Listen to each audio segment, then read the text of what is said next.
entire opposition is struggling in India. Huge financial dominance, institutional capture. We are struggling to fight the democratic fight in our country.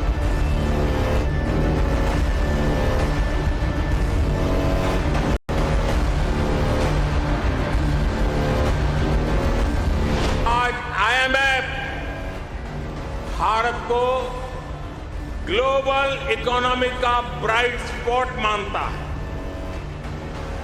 World bank का विश्वास है कि global headwinds को अगर कोई चुनौती दे रहा है तो वो भारत है।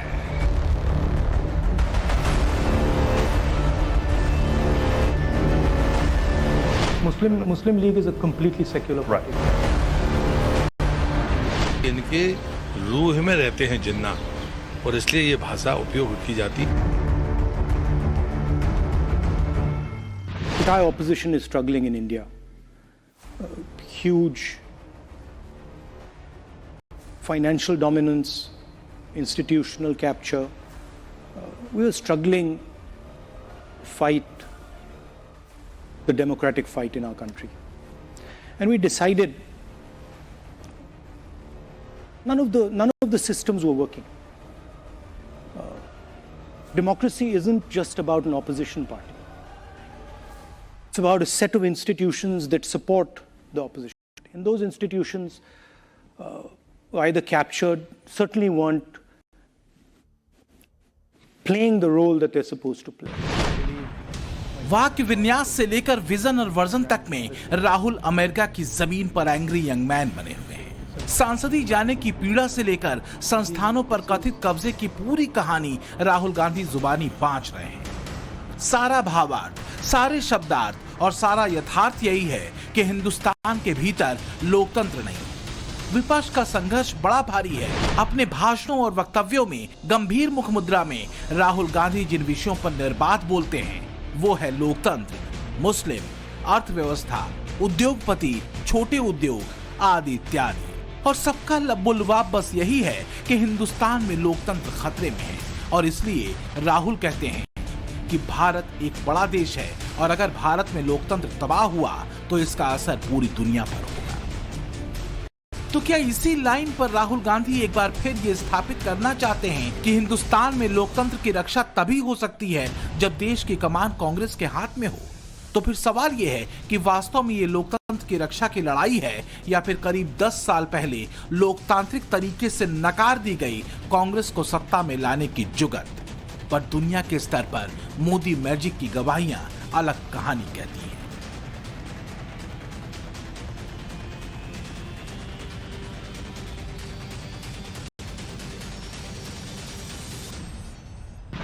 I said to my friend, the Prime Minister, before the last time I saw someone on the stage here was Bruce Springsteen, and he didn't get the welcome that Prime Minister Modi has got.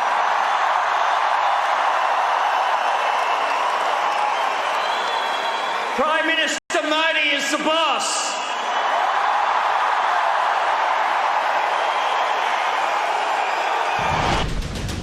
नहीं, quad बैठक के दौरान अमेरिकी राष्ट्रपति Joe Biden तक PM Modi की तारीफ कर चुके हैं। इस दौरान बाइडेन ने कहा था कि मोदी लोकतंत्र की असली ताकत है, पूरा अमेरिका आपका दीवाना है। पीएम मोदी साबित करते हैं कि लोकतंत्र महत्व रखता है। तो राहुल गांधी के मुताबिक देश के भीतर तबाह होते लोकतंत्र की असली कहानी क्या है? देश के लोकतंत्र की तबाही की पीड़ा का गान कितना धवल, कितना शुद्ध है, चर्चा तो इसकी भी होनी चाहिए। तो भारत में खतरे में पड़े इसी लोकतांत्रिक व्यवस्था के बीच 2018 में हुए चुनाव में राजस्थान, मध्य प्रदेश और छत्तीसगढ़ में कांग्रेस की सरकार बनी थी। ये अलग बात है कि पार्टी के भीतर की सिरपुटव्वल ने बीजेपी को मध्य प्रदेश में मौका दे दिया। पिछले साल 2022 में हिमाचल में कांग्रेस की सरकार भी कथित तौर पर लोकतंत्र के खतरे में पड़ने के दौरान ही बनी, और 2023 में कर्नाटक में कांग्रेस को बहुमत मिला जब राहुल गांधी के मुताबिक मोदी सरकार का संस्थानों पर कब्जा है। There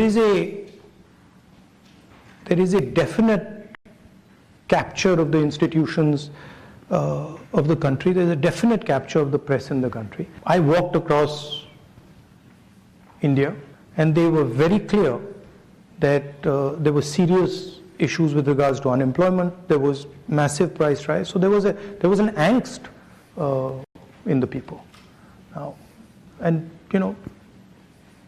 look at the Karnataka election, and wait and watch the next 3 or 4 state elections. That I think is a better indicator of what's going to happen. गजब विरोधाभास है। एक तरफ राहुल कहते हैं देश में लोकतंत्र खतरे में है, फिर उसी लोकतांत्रिक व्यवस्था का हवाला देते इस साल दूसरे राज्यों में होने वाले चुनावों और उसमें कांग्रेस के लिए जीत का संकेत भी देते हैं। तो क्या राहुल के लिए लोकतंत्र खतरे में है क्योंकि कांग्रेस 9 साल से सत्ता से बाहर है? क्या लोकतंत्र खतरे में है क्योंकि कांग्रेस यूपी जैसे बड़े राज्य में महज 2.33% वोट हासिल करती है? लोकतंत्र खतरे में है क्योंकि 2019 में राहुल गांधी अपनी पारंपरिक सीट अमेठी से चुनाव हार जाते हैं। लोकतंत्र खतरे में है क्योंकि 2019 में देश भर में कांग्रेस को महज 19% से कुछ ज्यादा वोट मिलते हैं। तो प्रॉब्लम सिस्टम में है या कि पार्टी में? समस्या संस्थाओं पर कब्जे की है या कांग्रेस की लीडरशिप में? बीजेपी कहती है जो पार्टी ही एक परिवार तंत्र पर आधारित हो उसके मुंह से लोकतंत्र की बातें अच्छी नहीं लगती। आज जब हम लोकतंत्र की इस ताकत की चर्चा कर रहे हैं तो हमें इसके सामने खड़ी परिवारवाद जैसी चुनौतियों से भी सावधान रहने की जरूरत है। ये परिवारवाद ही है जो राजनीति ही नहीं बल्कि हर क्षेत्र में प्रतिभाओं का गला गोंदता है, उन्हें आगे बढ़ने से रोकता है। वैसे साथियों, मैं जब परिवारवाद के खिलाफ बात करता हूं तो कुछ लोगों को लगता है कि ये राजनीतिक बयान है, मैं किसी राजनीतिक दल के खिलाफ बात कर रहा हूं, वैसा प्रचार होता है। मैं देख रहा हूं कि जो लोग परिवारवाद की मेरी व्याख्या में सही बैठते हैं वो मुझसे भड़के हुए हैं, गुस्से में हैं। देश के कोने कोने में ये परिवारवादी मेरे खिलाफ अब एकजुट हो रहे हैं। कांग्रेस के लोकतांत्रिक जमीन पर पिछले 9 सालों में हाशिए पर चले जाने की एक बड़ी वजह रही है भीतर की खींचतान और कमजोर नेतृत्व। ये तस्वीरें राजस्थान संकट की है जिसमें राहुल गांधी और पार्टी अध्यक्ष मल्लिकार्जुन खड़गे की मौजूदगी में अशोक गहलोत और सचिन पायलट के बीच सुलह कराई गई। हुआ कुछ भी नहीं। सचिन पायलट ने साफ किया वो अपनी मांगों पर कोई समझौता नहीं करेंगे। दरअसल विदेश में घूमते राहुल गांधी विपक्षी गठबंधन के नेता के तौर पर स्वीकार्यता चाहते हैं, लेकिन विपक्षी दलों में ही राहुल के नेतृत्व पर मतभेद है। कांग्रेस से दूर हुए मुस्लिम वोटर्स को राहुल वापस लाना चाहते हैं। कर्नाटक विजय को भारत जोड़ो यात्रा का असर बताना चाहते हैं। विदेशी मीडिया में खुद को मोदी के विकल्प के तौर पर स्थापित करना चाहते हैं। दूसरी तरफ मोदी कल्ट अगर सुपर पावर्स के बीच चर्चा का विषय बनता है तो वो अर्जित किया हुआ सा लगता है। मोदी मैजिक देश के भीतर और बाहर दोनों तरफ गढ़ा नहीं गया है बल्कि खुद ब खुद बना है।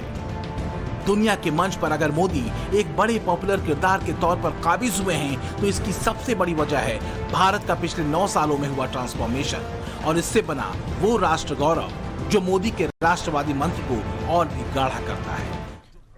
और इस बीच एक बहुत बड़ी खबर आ रही है, उस खबर की तरफ आपको लिए चलते हैं।